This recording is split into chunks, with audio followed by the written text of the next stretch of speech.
안녕하세요. 금빛 물결 김석수입니다. 지난 시간에 이어서 또 동작동 국립묘지 안에 있는 배우리의 집 그 이야기 이어서 또 들어보도록 하겠습니다. 예. 국립묘지 그리고 동작동 그거 얽어서 제가 말씀을 지금 드리고 있는데 특히 오늘은 동작동에 관한 얘기를 좀 많이 드릴까요? 지난번에 띄웠던 이 화면이죠. 거기에 저희 집이 있다 이거죠. 배우리 집이 있는데 정자잖아요. 이게 국립묘지 안에 있어요. 그 현충지라고 하는 옆에 넓은 마당에 있는데 여기 오셔서 저한테 전화 주시면은 제가 달려갈게요. 이게 저희 집이라고 볼 수가 있는데 이 집 이름은 국립현충원에서 거기 있는 정자 이름들을 전부 제가 지어줬는데요. 순우리말로 지어줬습니다.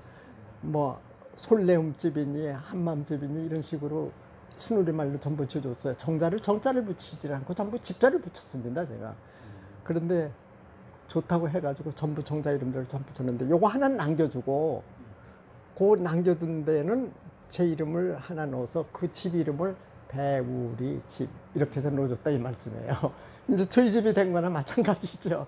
그래서 오시는 분들이 여기 와서 전화하시면은 제가 꼭 나갈 거니까 한번 오시면 좋겠어요. 이제 아마 현충원에 오셔서 그 백일장도 많이 열리고 한글 백일장이요. 어린이들 한글 백일장 또는 신앙송회 이런 게 많이 열리고 있는데 그런 데가 어디냐고 거기 종사하시는 분들한테 물어보면 다 여기 안내할 겁니다. 와서 좀 불러주시면 좋겠고요. 다음 화면을 보여드릴게요. 왜 갑자기 신학교 이야기들 깜짝 놀라실 것 같지만은 이 신부님이 쓰신 책입니다. 이 신부님 이름이 임충신 신부님인데 지금 아마 생존에 계셨다면 한 120세 정도 되신 그런 신부님이에요. 뭐 서강대에도 계시고 뭐 여러 군데 계셨던 신부님이신데 자기가 이 책을 쓰면서 나는 화가도 아니고 만화가도 아니지만 동창 신부들과 재미있게 보면서 옛날 얘기를 하기 위해서 이 그림책을 만들었습니다. 이렇게 쓴 거예요, 이게요. 그래서 그래서 이걸 보니까 신학교 이야기들을 그 이야기 중에 동작동 이야기가 몇 군데가 있어요. 그래서 그것을 그 그림과 함께 한번 보여드릴게요. 바로 요겁니다. 뭐냐면은 요 그림하고 요 그림 두 개의 그림이었는데 요 그림은요 연못이 있다는 얘기를 썼네요. 보니까 별장이라는 거 그 신학교 별장을 얘기하는데 그 신부님은 아마 그 별장을 자주 갔었던 모양입니다. 가보니까 그 어느 날 보니까는 아마 이때가 일제시대였는데요. 그때 이 연못을 없앤다고 그랬대요. 그때도 여기 뭐 개발이니 뭐니 하려고 그랬던 모양 같습니다. 그러니까 연못을 없앤다고 그랬겠죠. 그러니까 연못을 없애려면 물을 빼게 되잖아요. 물을 빼면 그 고기들이 다 어디 가요? 그러니까 고기들 잡느라고 전부 들어온 거예요. 그 신학생들이 그것을 잡아가지고서 먹었다는 얘기를 여기 썼어요. 손수 그 신부님의 글씨입니다.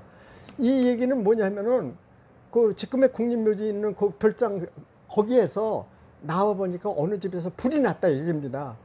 아마 지금쯤 보면 노량진 어디쯤 되는 데가 아닐까 저는 이렇게 보는데 그때의 한강대교가 보이고 있고요. 저쪽에 용산 쪽의 모습을 갖다가 대강 그려놓으신 거예요. 이렇게요. 그러면 이 당시의 사정을 볼 수 있는 그림 아니에요? 뭐 지금 뭐 사진 보는 것보다도 더 실감 있게 잘 그리셨어요. 다음에 이제 한번 다음 보면은 그때 이제 우리말 정자 이름을 지을 때 제가 제자들을 데리고 갔어요. 제자들을 데리고 갔는데 이제 축하하는 기분으로 간 거죠, 결국은요. 그래서 이 제자들이 이 이름을 짓는데 내가 괜찮으냐 하고 물어봤더니 이 제자들이 괜찮다고 그래서 이 이름을 제가 제시한 겁니다. 그 정자 이름들을 갖다가 이렇게 한 건데 그리움집, 뭐 별무리집, 뭐 솔마음집 해가지고 조금 정서적인 이름들을 제가 붙여서 넣어준 거예요. 그것 때문에 배우리 집, 요 집 하나가 이제 저한테 제공이 된 겁니다. 이제 이 제자들이고 같이 그 강의하는 강사 선생님이고 이 오동춘 교수님의 여동생인 오성희 씨라고요.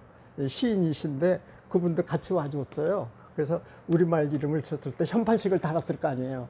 그때 현판식에 참석을 해준 그 그림입니다. 그리고 우리 제자하고 같이 갔고요. 이제 당시에 당시에 그 지도인데요. 이 지도를 보면은 지난번에 수철 얘기를 썼죠. 그리고 용산 썼고요. 그리고 이쪽에 보면 이제 동작진이라고 하는 데가 여기를 말하는 거거든요. 그러면 이제 이리 건너가면 여기 과천로 이렇게 돼 있잖아요. 이게 뭐냐면 서울에서 과천을 가는데 동작나루를 이용했다, 이런 뜻인 겁니다. 이 지도는요. 그걸 보시면 알겠고요. 다음 지도를 보면은 요거는 조금 알고 넘어가는 게 좋을 것 같아요. 동작이 그 현충원 있는 그 자리에 옛날 마을들이 이렇게 많았어요. 근데 그 큰 마을들이 아니에요. 전부 뭐 3집, 4집, 많아야 10집, 뭐 이런 마을들인데 이 마을 이름들입니다. 그 마을들을 전부 다른 데로 소개를 해버린 거예요. 그러니까 여기는 묘지가 들어설 곳이니까 여러분들 나가주십시오, 이런 거죠. 물론 보상금은 조금 좋겠습니다만은 이렇게 해서 나갔는데 그 당시에 그 마을 이름들을 남겨놔야 될 거 아니에요. 그래서 그 당시에 마을 이름들을 제가 조사해서 좀 남겨놓아서 이렇게 남겨놓은 겁니다. 그 중에서 2개를 내가 잊지 못하는 게 배물다리라는 마을하고요, 턱굴이라는 마을, 이 2개입니다. 이게요. 이 배물다리는 왜 이걸 얘기하냐면 이거는 지금 한 옆에 남았어요. 그게 뭐냐면 그 배가 닿는 곳하고 한강물하고 사이에 다리가 하나 놓였는데 그 다리 이름이 한강물과 그 배나무골하고 사이에 있는 다리라고 그래서 배물다리라고 그랬어요. 근데 그게 콘크리트 다리였어요. 일본인들이 놓은 다리인데 그걸 뭐라 그러냐면 배자를 배리자로, 물자를 물수자로, 다리를 다리교자를 써서 이수교라고 그랬습니다. 지금은 이수역, 이수교 그런 말이 있죠. 이게 거기에서 나온 거예요. 이게요. 그 배물다리가 있었던 그 옛날 마을 이름이에요. 이게요. 또 하나는 턱굴이라는 마을이 있는데 이렇게 썼지만은 사실은 털굴인 거죠. 그러니까 옛날 터에 그 집이 몇 집 들어섰다는 그런 얘기입니다. 상당히 많은 마을들이 있었지만은 이 얘기를 제가 다 드릴 수는 없잖아요. 그러니까 요거는 이제 확대해 가지고서 좀 고정시켜서 보시면서 한번 보시면은 풀이가 전부 있으니까 이렇게 보시면 되겠습니다. 오늘 여기까지 말씀드릴게요.